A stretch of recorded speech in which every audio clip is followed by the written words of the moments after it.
And adolescents. Good morning, ladies and gentlemen. Before starting with the presentation, I would like to extend my thanks to the organizers of the Congress and this session. I would also extend my gratitudes to someone who has contributed to my education highly, Dr. Özgün Elben. It's a great pleasure for me to be presiding over the same session with him. Today I'm going to talk about management of antipsychotic-induced side effects.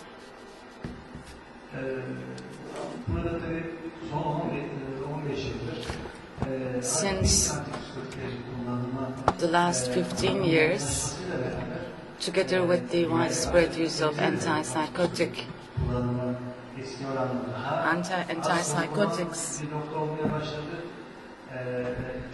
this subject has become a widely discussed subject. Extrapyramidal side effects are not that many, so this is a very big advantage. However, metabolic side effects have become more predominant in time, so maybe actually we're doing something bad, although we're trying to do something right. So, how am I going to design this presentation? First, I'll talk about the antipsychotic drugs, the antipsychotics used in pediatric population, and then I will talk about the extrapyramidal system side effects. Then I'll talk about the metabolic side effects. This is the most important part for this panel. And if I have time left, I will talk about the other side effects shortly.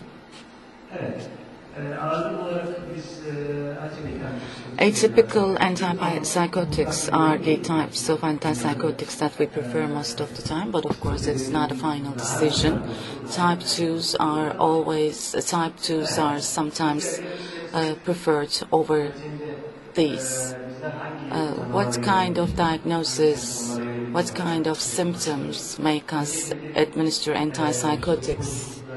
Antipsychotic disorders, bipolar disorders, disruptive behavior disorders, tic disorders, OCD, PTSD, and maybe one of the most important things, autism, ADHD, depression, bipolar disorder, irritability, and severe aggression treatments require antipsychotics.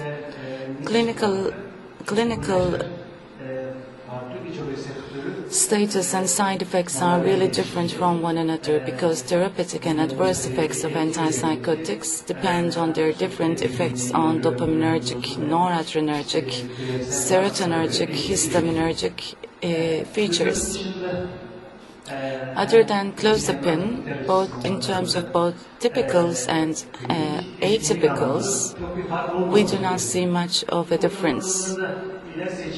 The drug selection in children and adolescents psychiatry is not clinically significant and superior to other types of treatments. Extrapyramidal side effects. When we look at the extrapyramidal side effects, we see that children and adolescents are more likely to experience EPS side effects associated with FGAs.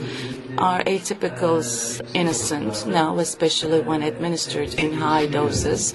EPS might develop. In a trial conducted in 2004, risperidone, olanzapine, and haloperidol doses were found to be at very high levels, and atypical changes were found to be very high in the same way.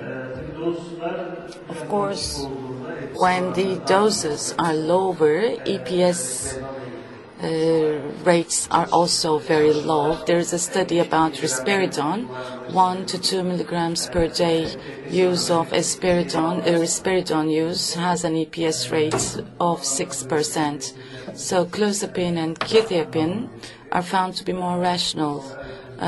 For ziprasidone and ariprazole, we do not have enough data for the time being. Now, let's talk about acute dystonia. On the first days of the treatment, and when the dose is increased, we might see acute dystonia, and the extremities also can be involved in this problem. What do we suggest for treatment? Difenhydramine or an anticholinergic, but in Turkey anticholinergics are preferred over the other. When acute dystonia develops, the patient and the caregivers of the patient, or we can ask the caregiver of the patient to start the dimistropin. If the dystonia is not better, we might repeat doses in every 30 minutes. Intravenous diazepam can be used as an alternative therapy. If ongoing antipsychotic treatment is required, lower dosage of medication can be added. Akathisia, it again is a side effect that is dose dependent. Psychosis, mania, and anxiety are the causes. It seems to be dose dependent. Akathisia overlaps with psychomotor agitation related to psychosis, mania, and anxiety.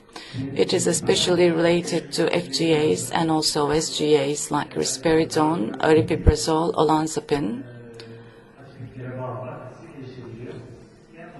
What do we have to do for the management of akathisia? First, we have to take into account which antipsychotic is being used. Is it typical or atypical? If more than one is being used, the risk is higher. The lowest effective dose of SGA might be used, and we should question that. We should consider switching current SGA to ketapine or clozapine. We should also consider if another medication is causing akathisia, like an SSRI, anticholinergics, propranolol, clonazepam, or other drugs can also be considered. Tardive dyskinesia. Tardive dyskinesia is stereotypic, repetitive, abnormal movements of the mouth, lips, and tongue in a pattern that resembles chewing, sucking, or lip pursing. In a recent meta-analysis, tardive dyskinesia incidence was found to be 0.4%. It may be related to that antipsychotic doses, if they're low and if there's exposure to other drugs. What do we have to do about it? The antipsychotic treatment should be immediately discontinued. If it's not possible, the dose should be tapered. And antipsychotic and anticholinergics, if those two are administered simultaneously, the anticholinergic should be discontinued. And at the next step, clozapine, which is found to be useful in open-ended trials, can be suggested. Neurological consultation can be recommended. In cases without any response, clonazepam, tetrabenazine, or vitamin E can be administered. Withdrawal dyskinesia, can we see it in children? Yes, but the good thing about it is that it is something reversible,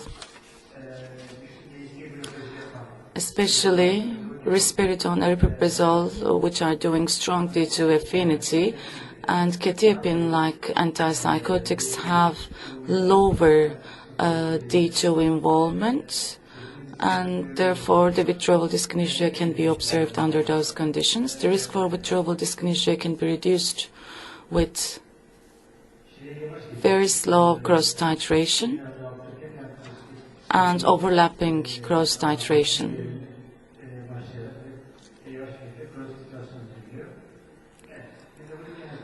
The metabolic side effects are important. Children and adolescents are at increased risk for antipsychotic-related metabolic side effects compared to adults. These are developmentally inappropriate weight gain and unfavorable effects on glucose, lipid, etc. Weight gain, obesity, hypertension, lipids or glucose metabolism impairments, obesity, metabolic syndrome, cardiovascular morbidity might be the results. of this problem. Why do we have weight gain in adolescents and children? Psychiatric illnesses, unhealthy lifestyle, and the treatment used might be the causes for that. Children and adolescents with psychiatric disorders seem to be at increased risk for being overweight or obese.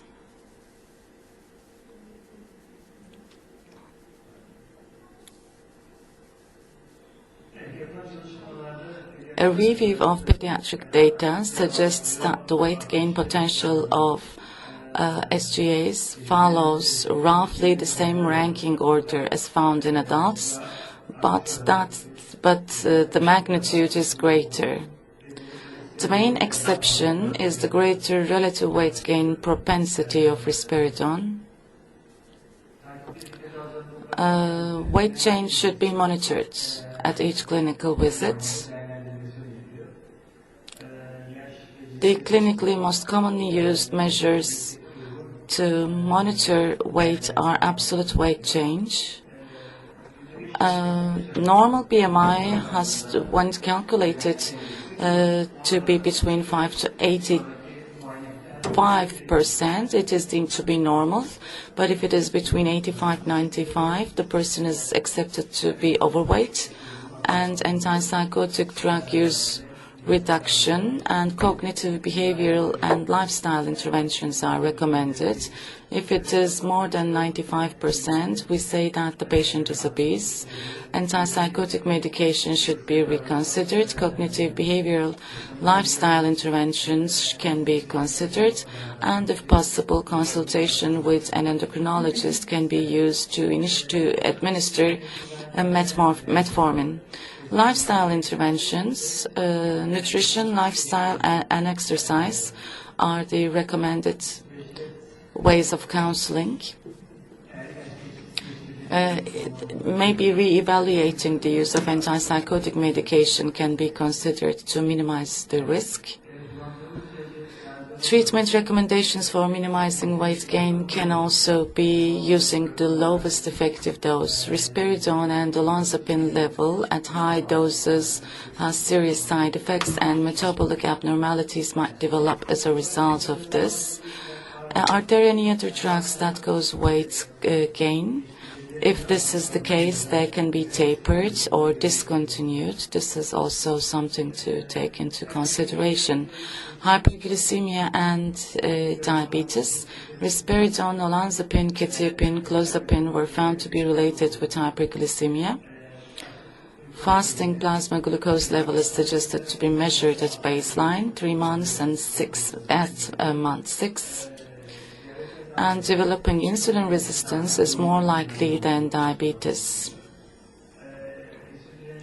Triglycerides and the triglycerides, HDL cholesterol, seem to be more sensitive than glucose and insulin for the early identification of worsening insulin resistance. This rate has to be lower than 3.5%. Last 2 minutes. If it is higher than 3.5%, it can be regarded as an indicator of insulin resistance. Triglyceride changes reflect early insulin resistance at the muscle cell level. Changes at the hepatic level are also important parameters. Hyperlipidemia is generally dose-dependent as a side effect. Olanzapine, quetiapine, and clozapine and higher serum triglycerides are associated to one another. Fasting plasma lipids are suggested to be measured at baseline, month 3 and month 6. And if the levels are abnormal, more measurement is recommended. At a minimum, the panel should include total cholesterol, HDL, and triglycerides. And if lipid profiles are in abnormal level, evaluation of antipsychotic medication and cognitive behavioral consultation can be required. Hyperprolactinemia is an important subject because atypicals increase the prolactin level, and it might cause some sexual side effects. Prolactin levels and symptoms do not necessarily have to have a correlation at all times. It is dose-dependent, normalizes within time, over time, and resolves after antipsychotic discontinuation. But some studies show that it does not normalize at all times. Risperidone, amisulpirid, haloperidol are the most potent antipsychotics in terms of hyperprolactinemia. So maybe aripiprazole should be emphasized here, because aripiprazole lowers prolactin below baseline values, especially in children at the age of puberty. It might be a problem. Shall we look at the prolactin levels? If there are no sexual side effects, we do not suggest that. What about prolactin in blood? What do we take into account? The blood prolactin levels vary during the day and can be elevated by food, exercise, stress, and medications. So before breakfast, the prolactin levels should be measured in order to get a healthier result. What should we do if the prolactin level is abnormal? We should see whether it's the lowest effective dose of the antipsychotic that's being used. Can the antipsychotic medication be switched to a prolactin-sparing agent like aripiprazole, quetiapine, or clozapine?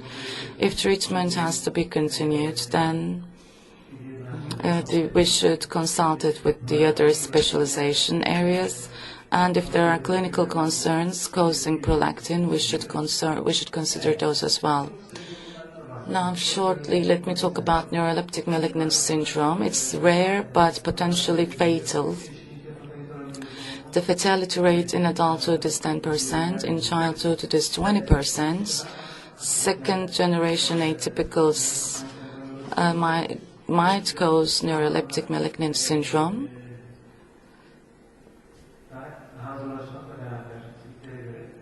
Although they cause it less when compared to the typicals, the risk is not zero. In a child with antipsychotic, using antipsychotic, neuroleptic malignant syndrome should be considered. And first, the antipsychotic treatment should be discontinued and hyperthermia should be treated. Circulatory and ventilatory support and aggressive intravenous hydration with diuresis is crucial. The correct pharmacological treatment is unfortunately not known.